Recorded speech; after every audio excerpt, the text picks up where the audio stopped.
యేసు ఎలోయి ఎలోయి లామా సబక్తని బిగ్గరగా కేక వేసెను.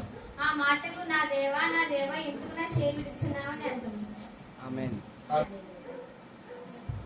హల్లెలూయా హల్లెలూయా. స్తుతి స్తుతి స్తోత్రము తండ్రి, స్తోత్రము నాన్న. సర్వోన్నతుడ సర్వాధికారి సర్వ సృష్టికర్త నీకే వందనాలు తండ్రి, వందనాలు యేసు. నా దేవా నన్ను చెయ్యి ఎలాగడ. నాలుగవ మాట చెప్పేటప్పటికి పరిశుద్ధాత్మ దేవుడు తండ్రి చెయ్యి విడిచిపెట్టేశాడండి. ఆ చెయ్యి విడిచిపెట్టగానే ఆ దేశం అంతా 3 గంటలు చీకటిగా 3 గంటలు మారింది. నా దేవా నా చేయి వెతికి విడనాడితివి అని దేవుడు వేదనతో బాధతో, ఎందుకు నా చెయ్యి విడనాడితి దేవా, ఎన్నో అవమానాలు పొందొచ్చు, ఎంతో వేదన పడుచు కుమారుడు తండ్రిని అడుగుచున్నాడండి. దేవా నా చెయ్యి వెతుకు విడనాడితివి.